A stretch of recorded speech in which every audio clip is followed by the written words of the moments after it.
جن کے پاس لوگ آتے ہیں اپنے لیے راہ ہدایت حاصل کرنے کے لیے اور اپنے دینی اور دنیاوی ضرورتوں کو پورا کرنے کے لیے. یہ تو یہ سمجھ لیجئے کہ ایک مذاکرے کسی مجلس ہے، کیونکہ ہمارا اور آپ کا طبقہ ایک ہی ہے، کوئی الگ لائن نہیں ہے.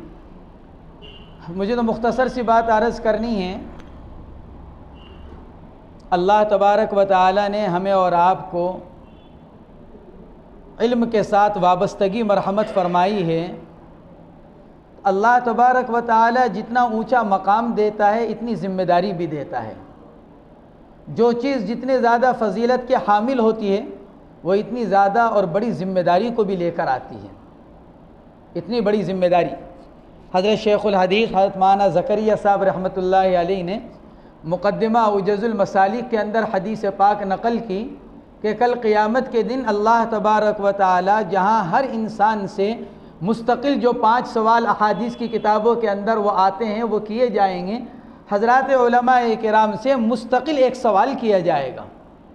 اور وہ مستقل سوال یہ ہوگا کہ ہم نے جو آپ کو علم دیا تھا اس علم کی ذمہ داری کہاں تک پوری کی آپ نے. یہ الگ سے ایک سوال یہ کیا جائے گا حضرات علماء کرام سے.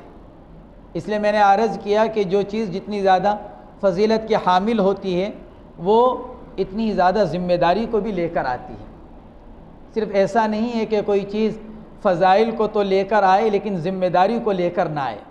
بس ذمہ داری کے اعتبار سے ہی چند باتیں عرض کرنی ہیں. حضرت امام غزالی رحمۃ اللہ علیہ نے ایک جگہ لکھا ہے کہ انسانوں کی 4 قسمیں ہیں. اس میں سے ایک قسم جو لکھی ہے، دوسری قسم میں یہ سمجھتا ہوں اپنی ذات کے اعتبار سے کہ میں اسی دوسری قسم میں ہوں. 4 اقسام میں سے دوسری قسم جو لکھی ہے کہ میں اسی قسم میں سے. امام غزالی رحمۃ اللہ علیہ فرماتے ہیں رجل یدری وہو لا یدری انہ یدری فہو نائم فایقظوہ. ایک آدمی جانتا ہے، اللہ نے علم دیا ہے، لیکن وہ یہ بھول گیا کہ اس کے پاس علم ہے. رجل یدری، وہ جانتا ہے، علم رکھتا ہے، لیکن لا یدری انہ یدری، اب اس کو خیال ہی نہیں رہا کہ وہ کچھ جانتا ہے. فہو نائم فایقظوہ، تو وہ کیا ہے؟ نائم کا لفظ بھی آتا ہے، غافل کا لفظ بھی آتا ہے، دونوں لفظ آتے ہیں کہ وہ سویا ہوا ہے یا غفلت میں پڑا ہوا ہے. لہٰذا ضرورت ہے اس بات کی کہ اس کو اٹھاؤ، غفلت سے بیدار کرو، نیند سے اٹھاؤ. کہ کیوں؟ اس لیے کہ سونے والا اپنی ذمہ داری کو پوری نہیں کر سکتا. جو سو رہا ہے وہ کیا ذمہ داری پوری کرے گا؟ ذمہ داری تو وہ پوری کرے گا جو جاگ رہا ہے. جاگنے والا ذمہ داری کو پوری کرتا ہے، سونے والا ذمہ داری کو پوری نہیں کرتا. اس لیے فرما رہے ہیں کہ فایقظوہ، اس کو جگاؤ. تو میں اپنے آپ کو اسی قسم میں سے سمجھتا ہوں کہ اللہ تبارک و تعالی نے علم سے وابستگی مرحمت فرمائی ہے. مدرسے کے اندر رہ کر پڑھا ہے، وقت گزارا ہے، لیکن پھر اس کے بعد اللہ تبارک و تعالی کی طرف سے جو ذمہ داری ایک علم کے اعتبار سے ہم پر آتی ہے، ہم اس ذمہ داری کو پورے طور پر ادا کرنے والے نہیں ہیں. ہم اس سے غفلت میں پڑے ہوئے ہیں. ہم میں سے ہر ایک اگر اپنی زندگی کا جائزہ لے تو اس نے اپنے چاروں طرف ایک دائرہ بنا رکھا ہے. ہر ایک درس و تدریس والا ہو، تصنیف و تالیف والا ہو، مسجد کا امام ہو، مکتب کا حافظ ہو، دعوت و تبلیغ کا کام کرنے والا ہو، ہر ایک نے اپنے چاروں طرف ایک دائرہ سا بنا رکھا ہے اور وہ اس دائرے سے باہر نکلنے کو تیار نہیں ہے. خدمت کے لیے، محنت کے لیے، دین کی خدمت، دین کی محنت کے لیے وہ اس دائرے سے باہر نکلنے کو تیار نہیں. آپ اگر امام کو لیں گے تو امام نے اپنا دائرہ کیا بنا رکھا ہے؟ وقت پر آنا، مصلی پر جانا، نماز پڑھائی اور واپس.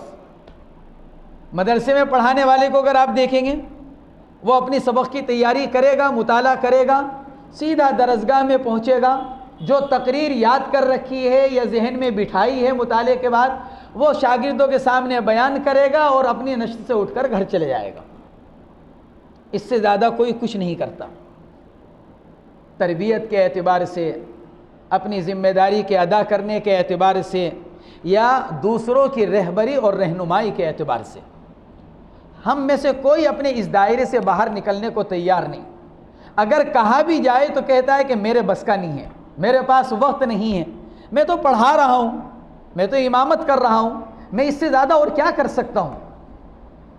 حالانکہ اگر دیکھا جائے تو ایک عالم ہونے کے ناطے اور ایک امام ہونے کے ناطے ہماری ذمہ داری اس سے کہیں زیادہ ہے۔ اس کا نقصان کیا ہوا؟ ہم اپنی ذمہ داری کا ایک دائرہ جب متعین کر لیا تو اس دائرے کے اندر ہی رہنے کا نقصان کیا ہوا؟ غیر لوگوں کو بہت بڑا موقع اور میدان مل گیا عوام کو ان کے ایمان سے محروم کرنے کا۔ اگر آپ مجھ سے زیادہ جانتے ہیں، مجھ سے زیادہ آپ حضرات ماشاءاللہ میدان میں ہیں، اگر آپ دیکھیں گے تو دیکھیں گے کہ جتنی وہ فرقے ہیں جن کو ہم گمراہ جماعتوں میں شمار کرتے ہیں، ان سب کی محنت کا میدان عام طور سے وہ طبقہ بنتا ہے جو کچھ نہ کچھ دین سے تعلق رکھنا چاہتا ہے۔ اگر آپ دیکھیں گے دعوت و تبلیغ کی محنت کے ذریعے سے جو عوام مسجد میں آ گئی، 5 وقت کی فرض نماز جماعت کے ساتھ پڑھنے لگے، اب اس کی خواہش ہوئی کہ میں دین کو اپنی زندگی میں لاؤں، تو اب دعوت و تبلیغ والوں کی محنت سے عوام کا ایک بڑا طبقہ مسجد میں تو آیا۔ اب مسجد میں ان کو دین اور علم دین کون دے سکتا ہے؟ ایک عالم اور مولوی اور امام دے سکتا ہے۔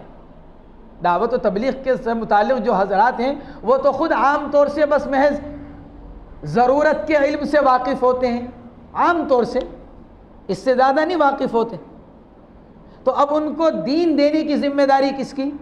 جس مسجد میں ایک عام آدمی آ کر نماز ادا کر رہا ہے، اس مسجد کے امام جو عالم ہیں، جو مفتی ہیں، ان کی ذمہ داری بنتی ہے کہ اب اس آنے والے کو اس کی زندگی کا دین پہنچایا جائے۔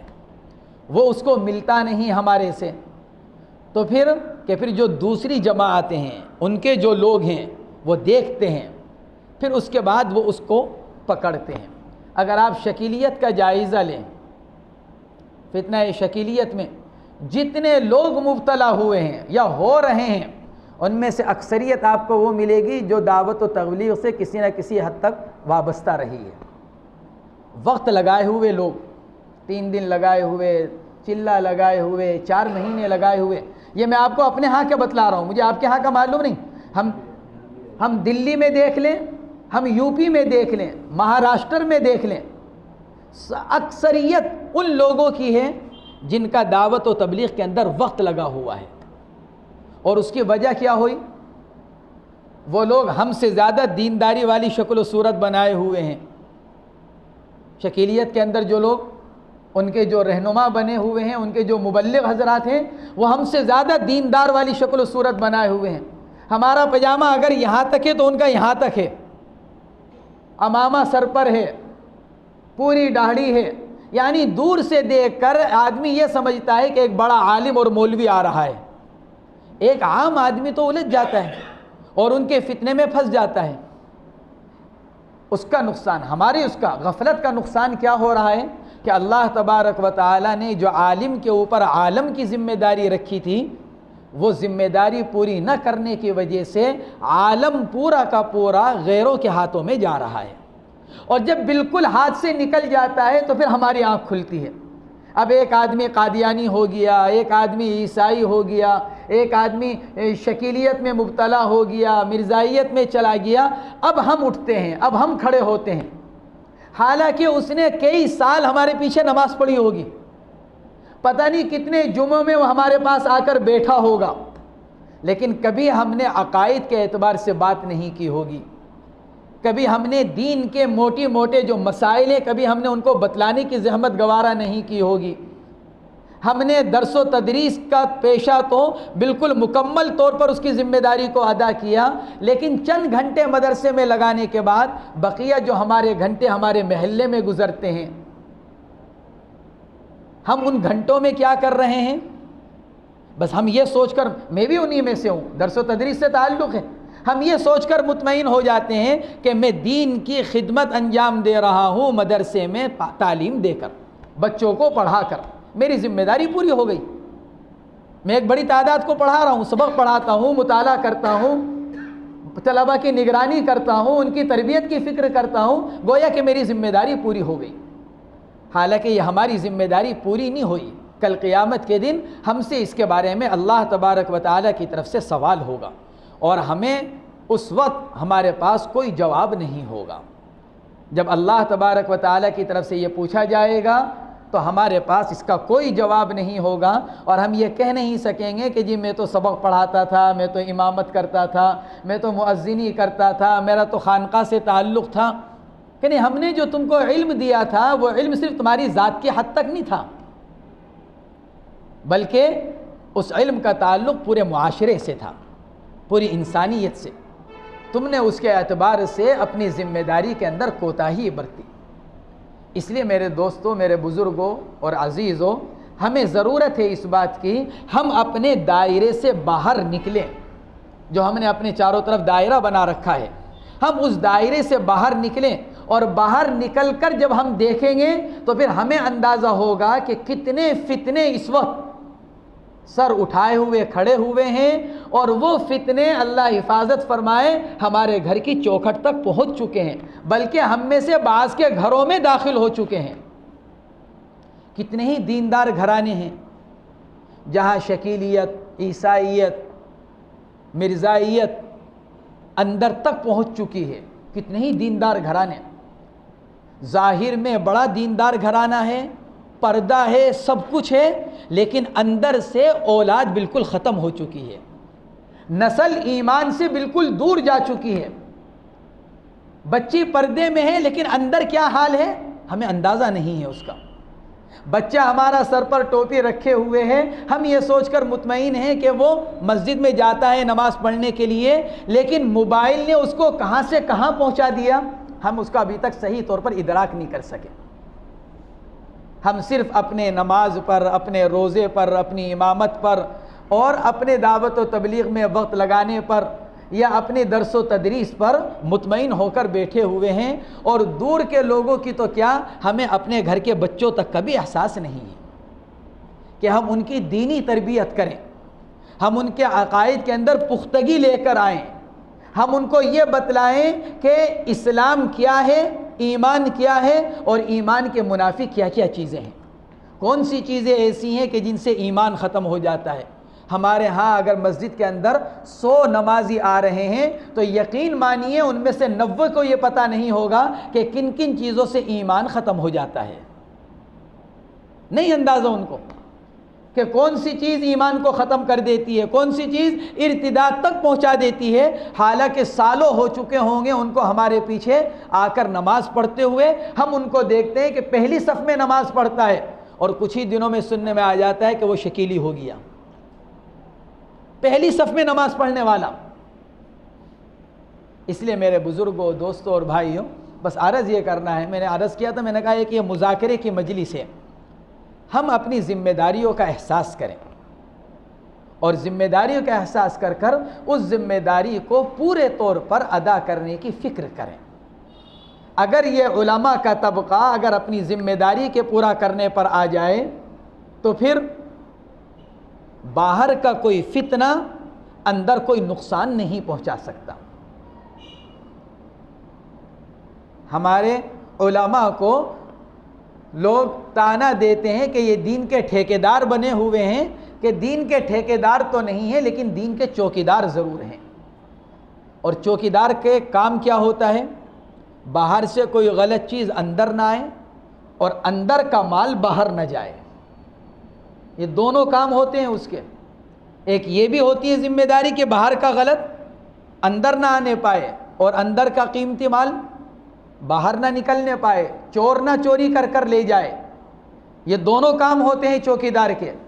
اس اعتبار سے ہماری ذمہ داری ہے کہ جو مسلمان ہیں ان کے ایمان کی حفاظت کس طرح ہم کر سکتے ہیں، ہم اس کے لیے اپنی کتنا تعاون دے سکتے ہیں، اور دوسرے کہ جتنے فتنے اٹھ رہے ہیں ایمان کے خلاف، مسلمانوں کے خلاف، اسلام کے خلاف، کتنے ہی فتنے ایسے ہیں جو اسلامی نام کے ساتھ اٹھے ہوئے ہیں، ایمان کا لبادہ اوڑھ رکھا ہے، ایمانی لباس کے اندر ہیں، اس کو کون پہچانے گا؟ عوام تھوڑی پہچانے گی۔ کتنے ہی فتنے ایسے ہیں جن کو عوام نہیں سمجھ سکتی۔ فتنے کے فتنہ ہونے کی پہچان کون کرے گا؟ عالم کرے گا، اور عالم ہی اس سے غفلت برت رہا ہو، عالم ہی اس کا احساس نہ کر رہا ہو، تو عوام تو چل پڑے گی اسی طرف، غلط کی طرف۔ اس لیے میرے بزرگوں، دوستوں اور بھائیوں، ہم اپنی ذمہ داری کا احساس کریں۔ جہاں ہم رہ رہے ہیں وہاں ایک گہری نظر ڈالیں، ہمیں خود اندازہ ہو جائے گا۔ جب ہم گھسیں گے مسجد کے اطراف میں جہاں ہم نے دسیوں سال گزار دیے ہوں گے، وہ مدرسہ جس کا ماحول 100% دینی بنا ہوا ہے، لیکن ذرا مدرسے کی چہار دیواری سے باہر نکل کر جب اطراف کے گھروں میں جب جائیں گے، ان کے گھروں کا جب جائزہ لیں گے تو پتہ چلے گا کہ مدرسے کے اطراف میں، مسجد کے اطراف میں اس وقت ایمانی اعتبار سے ماحول کتنا خراب ہو چکا ہے، اور کتنی ضرورت ہے اس وقت محنت کرنے کی۔ باطل جتنی محنت کرتا ہے، اللہ تبارک و تعالی نے دین اسلام کو ایسا صاف اور شفاف بنایا، اور دین اسلام کے اندر اللہ نے ایسی صفائی رکھی ہے کہ باطل جتنی محنت کرتا ہے، یقین مانیے اگر اس کے مقابلے پر اگر 25%، 20% بھی اگر حضرات علماء کرام محنت کر لیں، کھڑے ہو جائیں، تو ہماری 20% ان کے 80% محنت پر بھاری پڑ جائے۔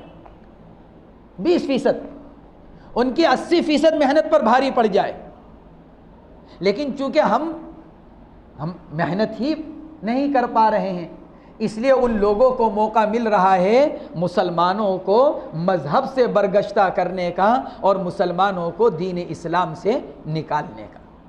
اس لیے پہلی بات یہ ہے کہ ہم اپنی ذمہ داریوں کا احساس کر اپنے دائرے سے باہر نکل کر محنت کریں، بالخصوص اس طبقے پر جو اسکول اور کالج میں تعلیم حاصل کر رہا ہے، جو اسکول اور کالج میں ہے، ہماری نوجوان نسل، جہاں ان کے ذہن کو، ان کے دل اور دماغ میں جہاں اسلام کے خلاف روزانہ باتیں اتاری جاتی ہیں، روزانہ ان کو کچھ نہ کچھ زہر پلایا جاتا ہے، نتیجہ کیا نکلتا ہے؟ ادھر ہمارا بچہ کالج کی تعلیم سے فارغ ہو رہا ہے، ادھر اسلام سے بھی جا رہا ہے۔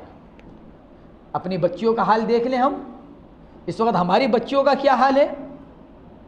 کتنی ہی بچیوں کے واقعات پورے ملک کے اندر، لوگ تو لاکھوں کی تعداد بیان کرتے ہیں، آپ ہزاروں میں لے لیں۔ ایک مسلمان کا اسلام سے نکل جانا کتنی بڑی بات ہے۔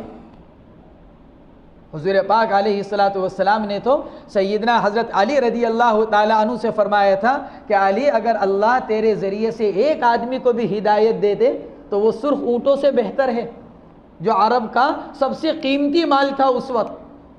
ایک آدمی کی ہدایت سرخ اونٹوں سے بہتر۔ اب پوری کی پوری نسل ہماری ایمان سے نکل جائے اور ہماری پیشانی پر شکن بھی نہ آئے، ہمارے ماتھے پر بل بھی نہ آئے، ہم اپنے دائرے سے باہر بھی نکلنے کو تیار نہ ہوں، تو یہ اس بات کی علامت ہے کہ ہم بالکل غفلت کے اندر دبے ہوئے ہیں اور اپنی ذمہ داری کو بالکل بھولے ہوئے ہیں۔ اور میرے دوستوں، بزرگوں اور بھائیوں، اس ذمہ داری کا احساس ہوگا کب؟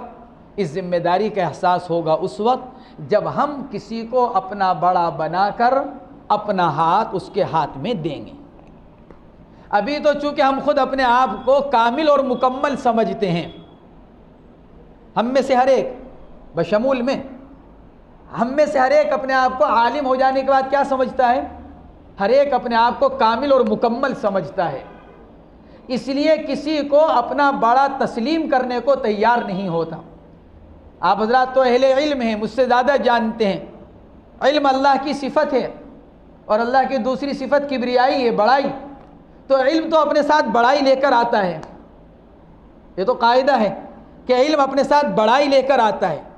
اب اگر آدمی اپنا کسی کو بڑا نہ بنائے تو پھر اس کا دماغ 7ویں آسمان پر پہنچتا ہے اپنے بارے میں، اپنے بارے میں، میں ایسا، میں ایسا، میں ایسا۔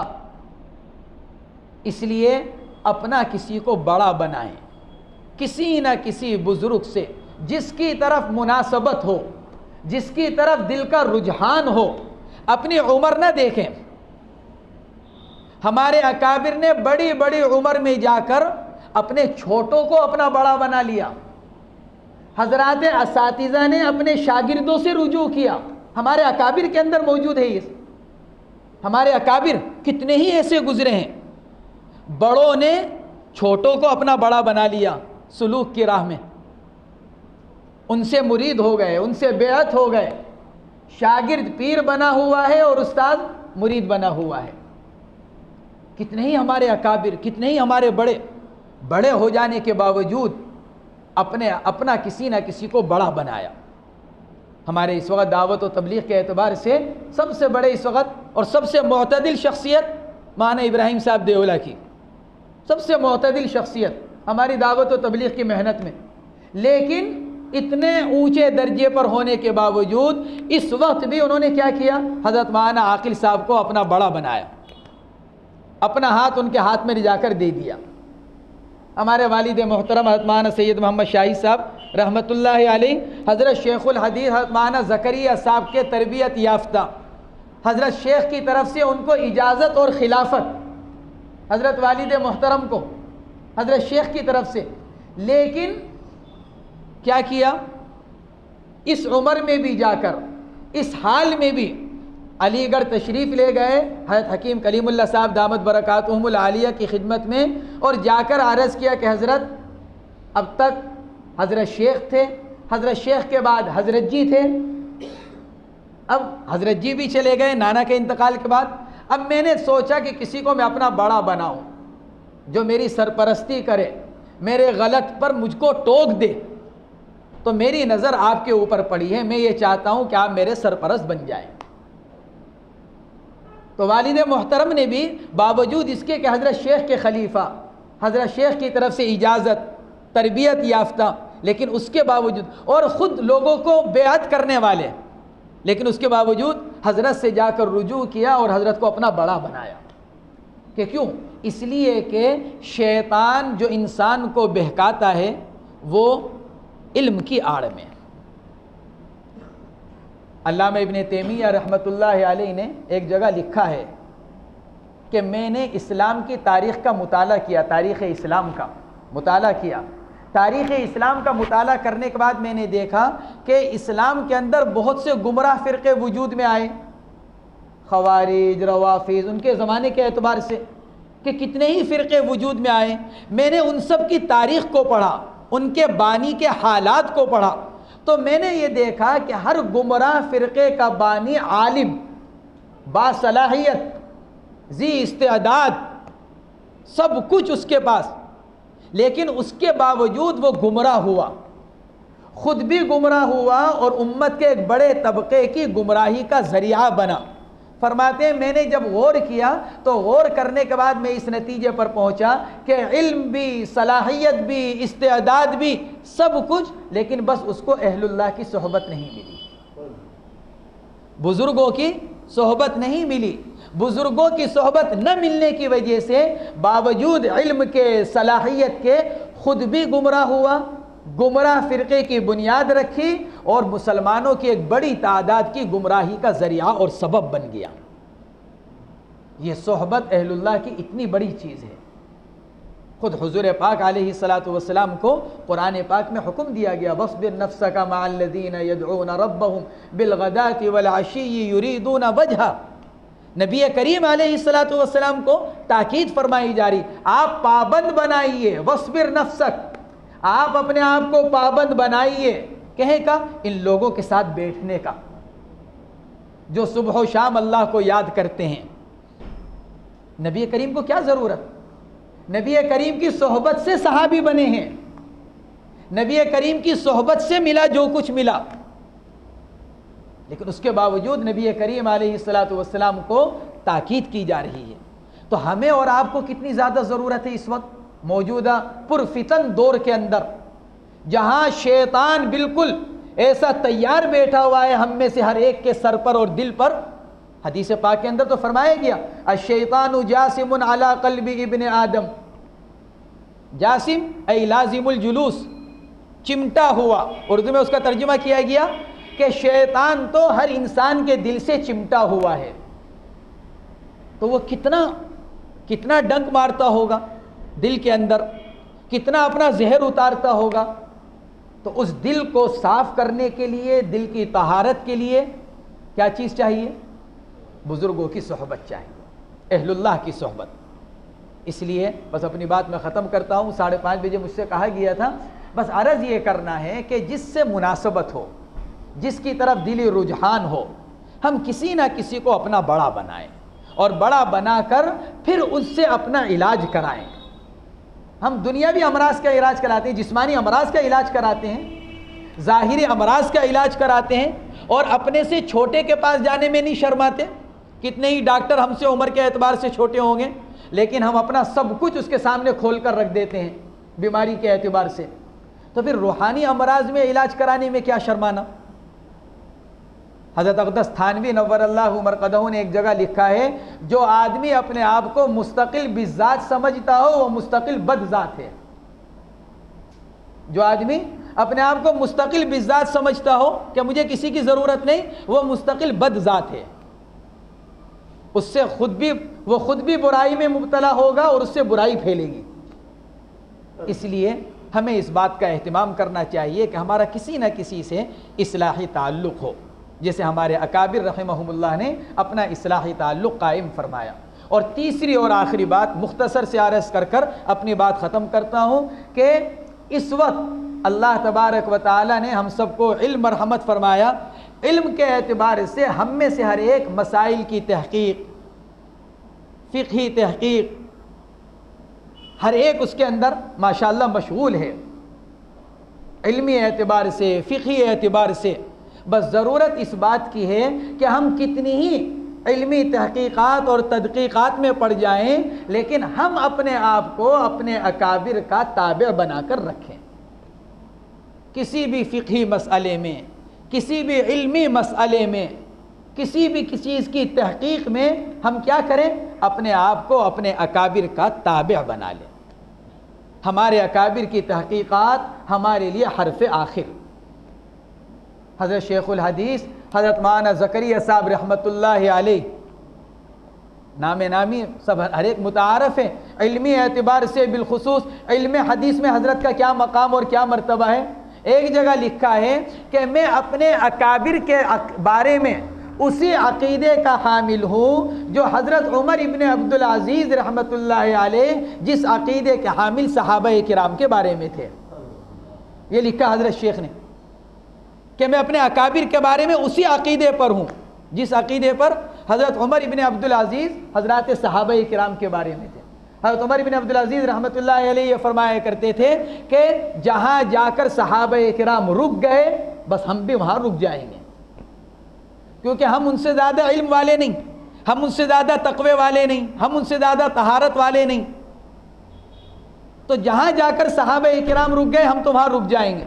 شیخ فرماتے تھے میں اپنے اکابر کے بارے میں اسی عقیدے پر ہوں، اور پھر صرف اپنی ذات تک نہیں بلکہ مدرسہ مظاہر العلوم میں باقاعدہ ایک مرتبہ اپنے زمانے میں سارے حضرات اساتذہ کرام کو جمع کر کر یہ بات ارشاد فرمائی کہ دیکھو بھائی، اللہ تبارک و تعالیٰ نے سب کو علم سے نوازا ہے، صلاحیتیں دی ہیں، ہر ایک علمی اور فقہی تحقیقات کرتا ہے، اور کرے ضرور کرے، لیکن میں یہ کہتا ہوں کہ اپنے علمی اور فقہی تحقیقات کو حضرت اقدس گنگوہی نور اللہ مرقدہ پر لے جا کر روک دے کہ حضرت کی کیا رائے ہے، بس وہاں لے جا کر روک دے۔ اس حد کے اندر جتنی چاہے تحقیق کرے، جتنی چاہے اس کے اندر محنت کرے، لیکن وہاں جا کر روک دے۔ پھر آگے فرمایا اور جو آدمی اس پر اکتفا نہ کر سکتا ہو، آپ حضرات میں سے اساتذہ تھے سارے مظاہر العلوم کے، آپ حضرات میں سے جو اس بات کو پسند نہ کرے اور وہ یہ چاہے کہ وہ حضرت گنگوہی کی رائے سے آگے بڑھ جائے،